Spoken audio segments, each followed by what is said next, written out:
It's an example of something that I think, I would know I would be good at, is, we look at like this thing right here, right, and we look at, all right, this is like live, and making, proposing, um, like basically building this out, like the strategy piece, like the strategy.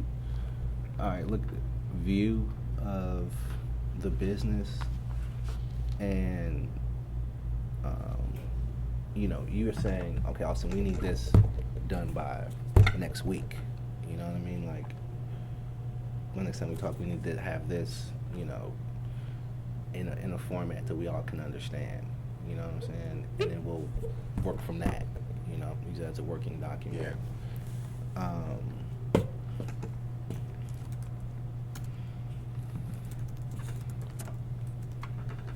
I agree with that. What do you think we can, over the next few months, as far as Pierre is concerned, how do you think he can be most valuable, given the logistics of what he's got going on right now? Like, Um,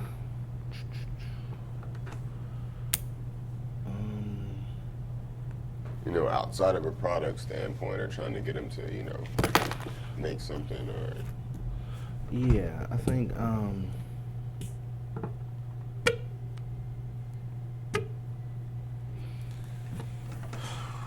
kind of tough.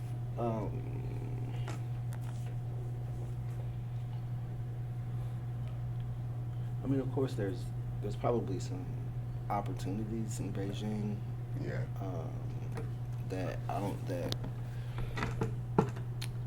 don't. I mean, from a storytelling piece. yeah, that's exactly what I was gonna say.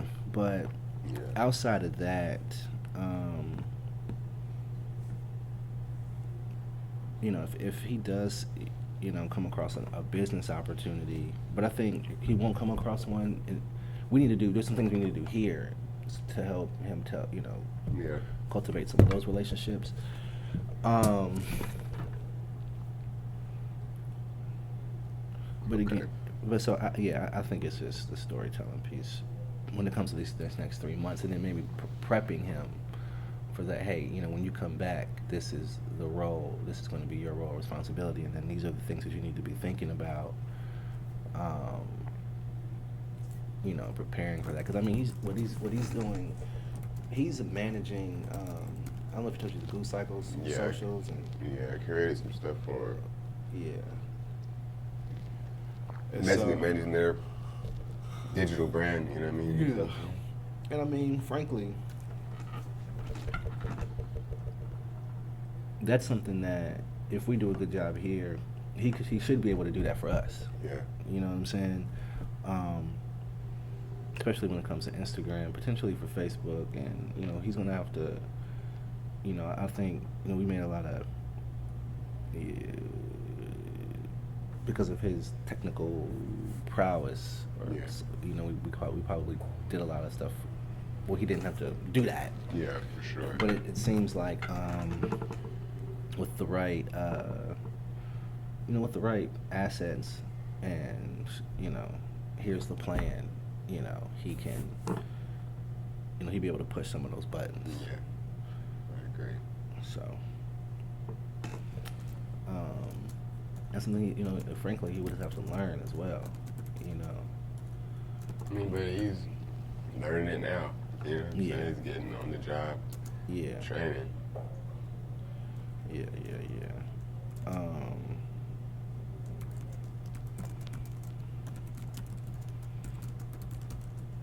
And the last thing is, well, two things. One is, understanding our funding needs and raising money and where money's going to come from. So it's really a CEO.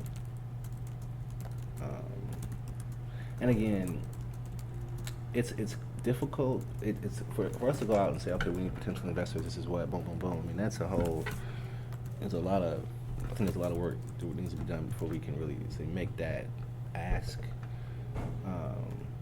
But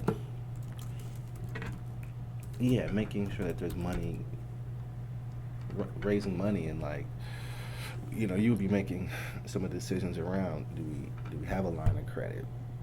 Is there a loan? Being closer to the bank account, like,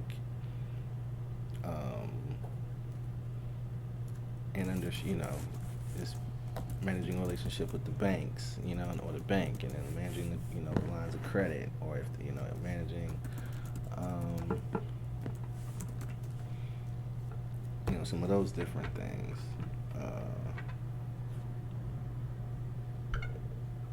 And somebody does want to invest,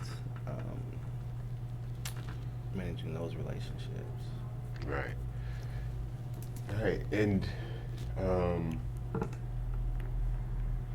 guess it goes back to the business plan too, because understanding everything that we need money for, Mm-hmm. and how much money we're spending on everything that we're doing. You know what I mean? Do you think we need to start? I mean, we kind of touched on this about our hours, though. Like, how do we start to, or do we need to start using that in our,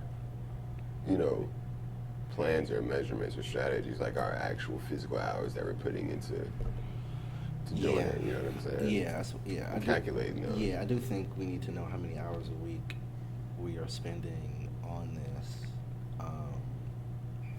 and expectations, because a lot of times, like, I just know, like, I realize, like, this conversation is very valuable. This is a $1 million conversation. Yeah.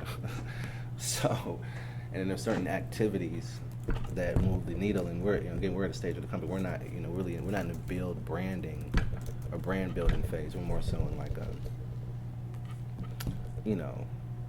this needs to be this more executional phase. So,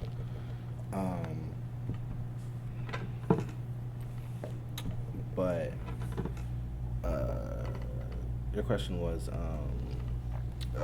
two-part was, just talking about putting into our strategy, but also, like, what is a good tool for us to track our hours, or to be able to, set those expectations or whatnot. Like, so there's some tools. Yeah, there's an app called Hours.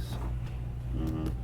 I have it in my phone. I don't use it like that, but I should.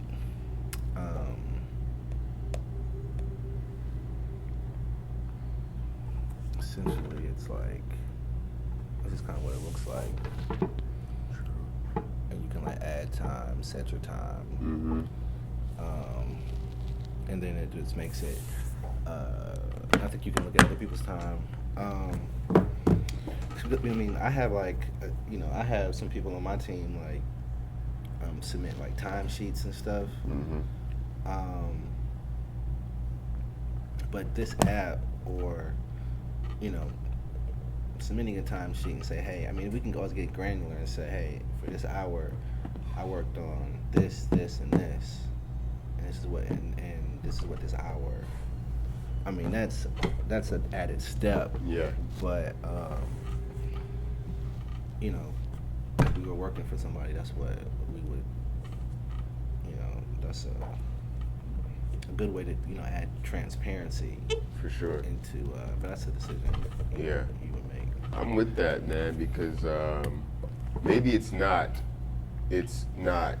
from 2 to 3 I did this, but maybe at the end of the week we submit, all right, this was a brief on, how I spent my time this week in regards to Life Kit, you know what I mean, or to the business or whatnot, and then just so that way we could even go through theirs and see, all right, well, just the progress that was made, or things that we need to table for the next week, or anything like that. So, but to your point about just the why, there is a benefit, I think, to having like the numerical thing too, because it can affect your numbers, or even it affects when you're talking about getting money. And so this is how much time we spend doing this, and this is how much it's worth if we were to pay ourselves at the rate of whatever. So I would say, like,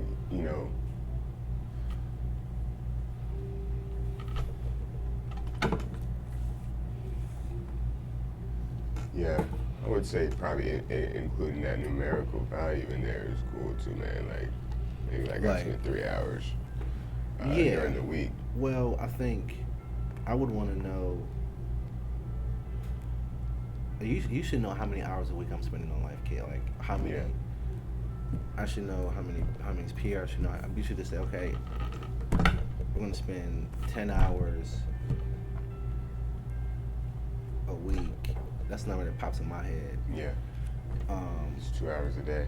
Yeah, on some sort of, our responsibilities.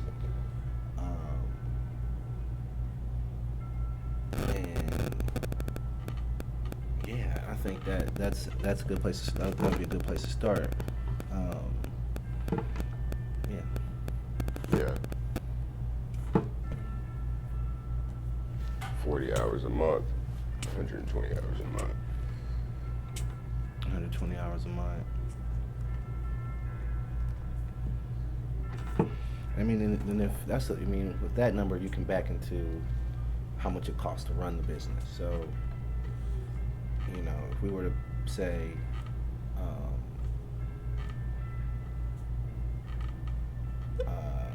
so I've been saying lately that my hours is 95 to 130 an hour. That's my dollar sign. I guess I'm more so at for this, it would be more so. Why would it not be the same or more though? So given your responsibilities and titles and all that, and what do you base the 95 on? Is just like from other people in your similar position as? Yeah, well, I base it off on people in a similar role with my capabilities and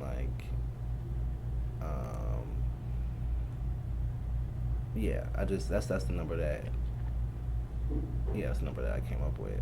But what was I about to say? But I think for being a founder is different. In my mind it's different, but it may not necessarily have to be. But yeah, so looking at that, so we can back into cost. So let's say I'm $100 an hour. Mm-hmm. We all are, put our whatever we feel like that is. You know what I'm saying? Add those hours up. $10, 10 hours a week.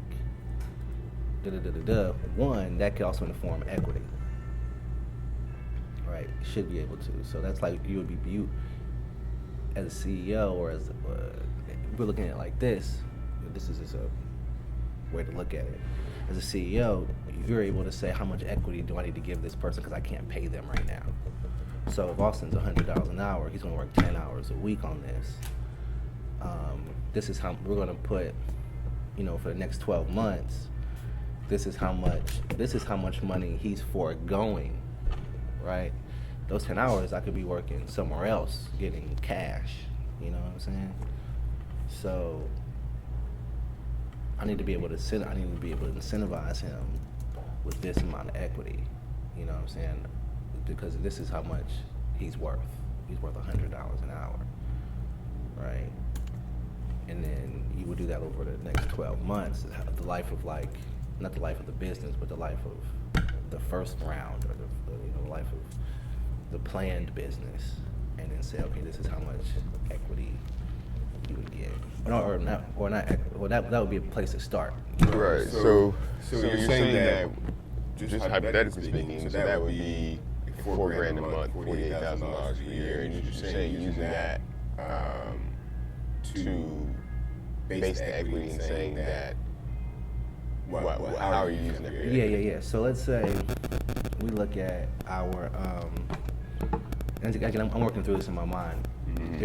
If we say that, let's say we do out a full calendar year, right, of Leverage Knowledge and Time products, we're able to say if we sell this, and this, it's going to make this much amount of money, $100,000. Yeah. Well, 48,000 is 48% or something. I don't know. I don't know if that's right, Cameron, but that's also a way to look at it. It's like this is how much, this is the evaluation of the business, right? So this is, it's like over 3 years, right? Maybe you don't look at it 1 year, you look at it like this is $1 million business. Now, how you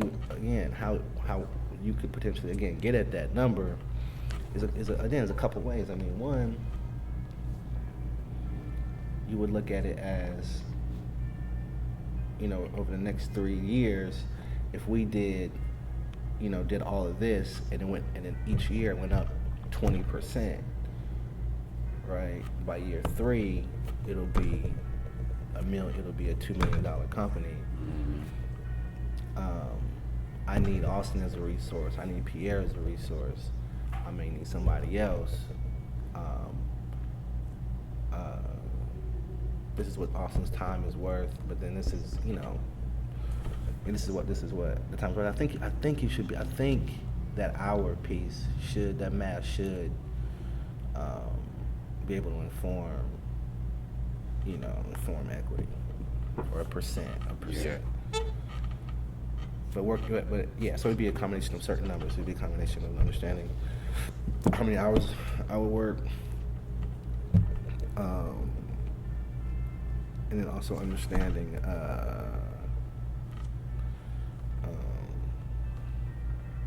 how much money you plan to make,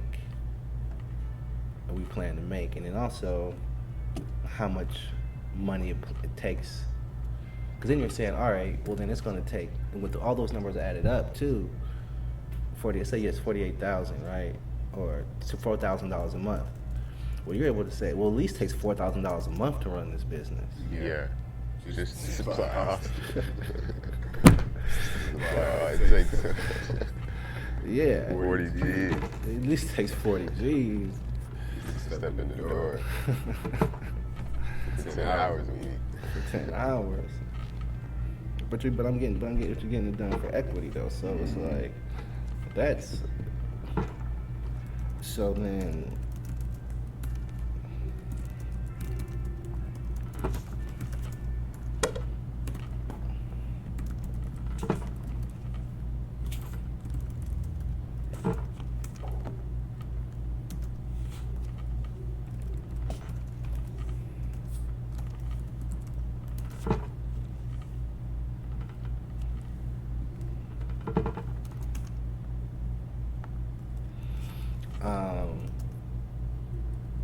Yeah, so you're getting it done for equity. What else is something to think about? I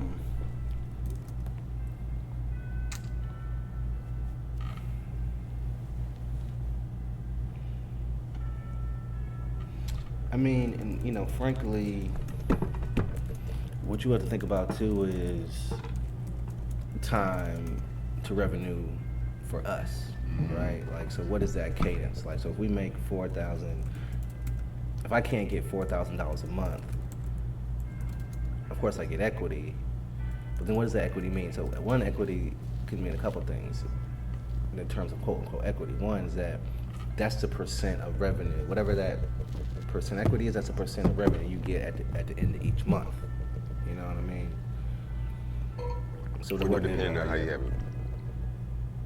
Set up to come out. It doesn't necessarily have to come out each month. No, it doesn't come out each month. I mean, that's something that you would decide. I think, but I mean, you would have to think about if it doesn't come out, what is that money? What is the money doing? So what's the money that we're making doing? Is it just sitting in the account? Is it going to, what is it? Yeah. You're not talking about the equity money from our time. You're talking about the physical money that we're making from Correct. Correct. Like, what is that? Where does that money? What does that money do? For sure. Does it? I mean, of course, it goes to hosting.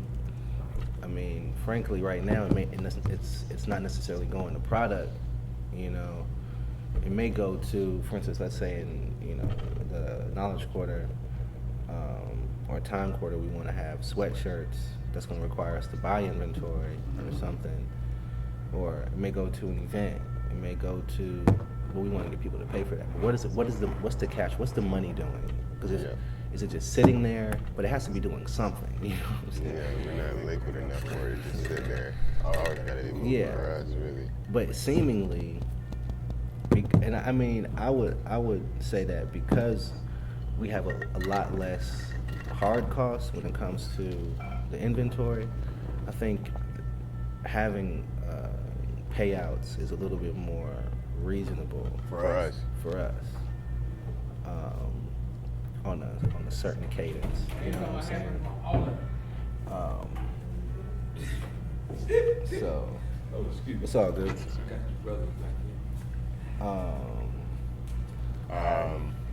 Like, alright, when we say payouts, like us actually getting paid from the revenue that we're generating. Yeah, it could go to that. It could go to,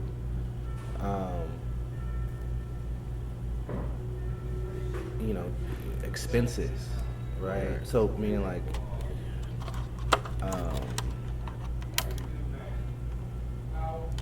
because for me, if I'm able to, like, and that's, I mean, to a certain extent,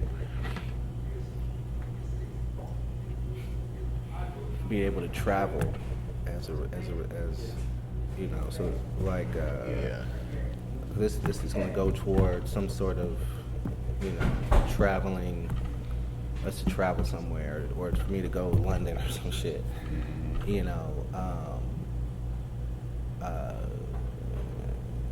I could get my head around that, but there's nothing better than like cash. I mean, Pierre made aside, he wants that money going to his real estate business. You know what I'm saying? Or he may want some.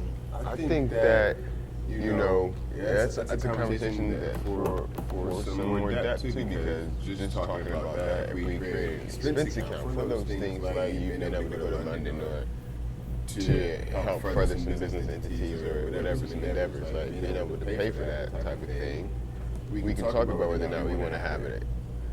At least for like maybe the first 6 months, and say this money we're gonna have an expense account for to be able to do these different things, and after that we renegotiate that, and now if you like, we can do actual payments to yourself, like whether it was cash or whatnot. But I think a period of always having a little bit of dough to be able to, all right, well, okay, we need to make this conference, or we're trying to pay for this food for our event, you know what I'm saying, and something didn't work out, but like, so expense account. Yeah, have an expense account. If you don't have credit to be able if you don't have credit, to do that. But Okay.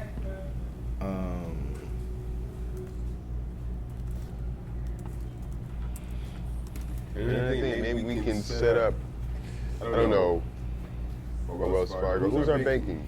It would be Wells Fargo. Wells Fargo. If we can set up a certain percentage that just automatically, like 5%, that just goes to the account for those things, and everything else we divvy it up how we need it to be. But just having a system that takes a certain percentage off the top specifically to fund the expense account, for ancillary things or whatnot. Yeah.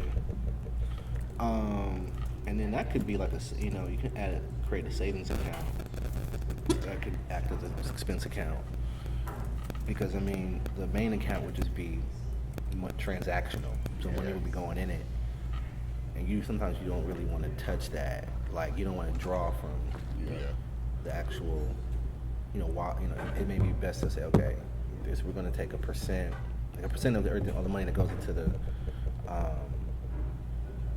every time money goes into the checking, 5% goes into the savings. You know what I mean? And then you have a savings card, and then that's an expense, and you use that as an expense. Yeah.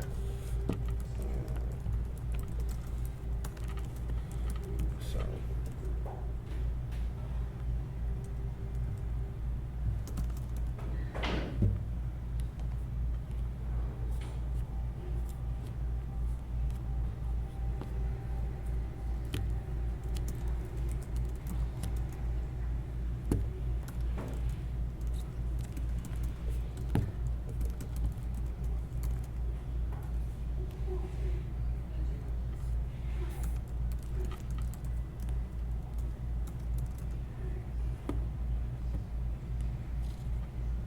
What was the latest on our bank account situation? We got a business structure we gotta get. Yeah, we need an LLC. Yeah. I mean, right now the Shopify is going into my account, but yeah. So as soon as we get an LLC, as soon as we get that up and running, we can switch that over. Okay. All right. So do we want to do the LLC mix with the S corp, or do we just want to go ahead and get an LLC because that can happen quickly and there's not that much, paperwork with that, so that we could just have that bank account situation moved on. I'm not sure because I don't know much about that process, the combination process. I don't know if for time purposes whether or not we need board members or any other specifics on that. I guess I should. I just Googled it.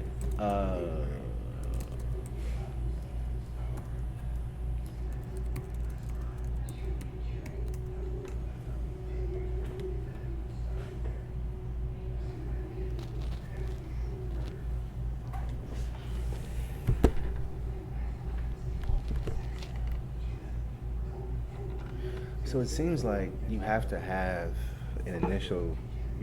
a board of directors For the S corp. Fusion S corp. Or a fusion piece. I never heard of a fusion piece. You know what I'm talking about, right? What Neil mentioned? Yeah, I mean he mentioned that. I never heard that before. Okay.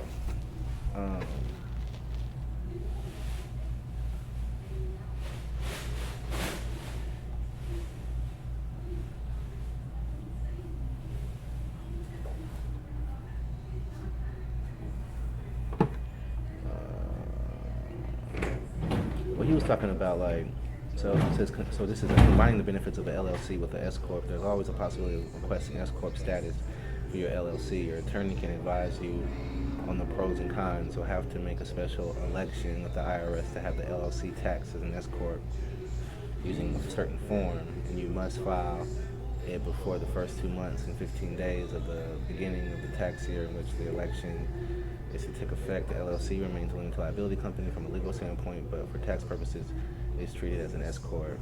Be sure to contact your state's income tax agency where you will file the election form to learn blah blah blah blah blah. So it's more of a tax Situation, yeah. Situation.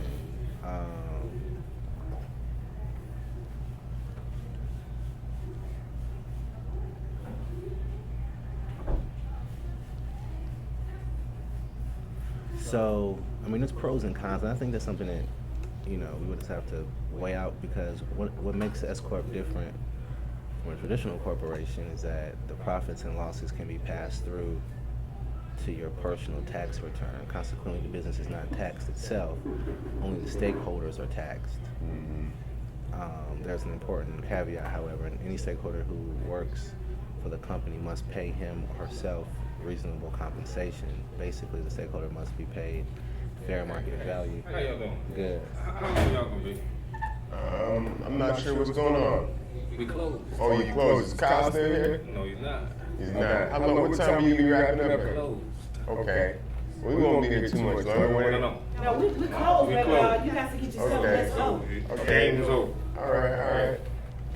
I don't know why Kyle didn't tell you we closed at 12 o'clock. We're not here all day. It's okay. Thank See, you. I asked you how long would you be? We closed now. You don't Okay. tell me how long you gonna be. Somebody, the last person leave, you give me an idea. I can take you. Oh, we're gonna be like 5 more minutes. Really. All right. Cool. I appreciate that. Take Thank you. 10. All right. Okay. Janice ain't gonna be on team. I love my people, man. But we can make a move to another spot, man. You got that.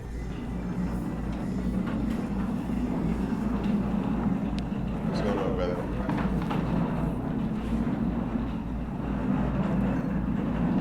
What was you saying, though? What was you saying? Oh,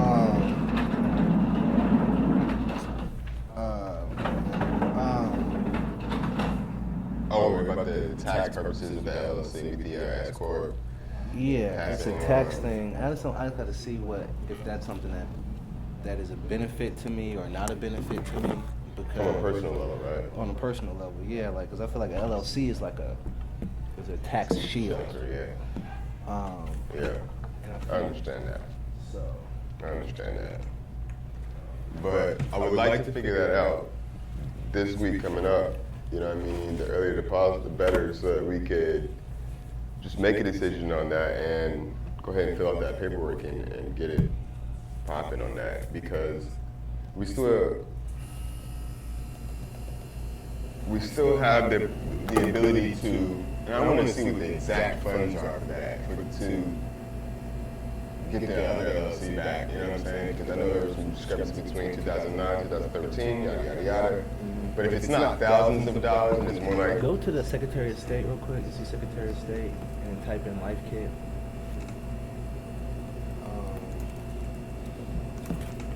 And it'll tell you when the last time we filed. And then we'll be able, I think it should be like $200.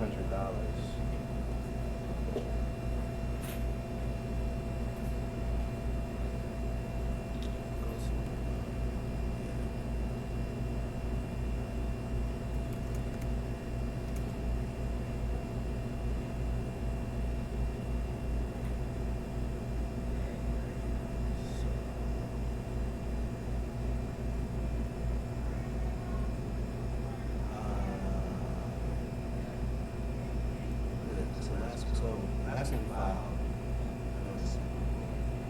2012. We did one And in 2013, yeah. So it seems like we just doing 14. We just have to do one for 14 because it was dissolved. Destruction. 5. So it seems like if we just did 14. 14 and it paid for the reinstatement, then So that'd be $325, which is more manageable than thousands. yeah. Okay. But I think we would want a new New EIN, EIN, yeah. which is the tax.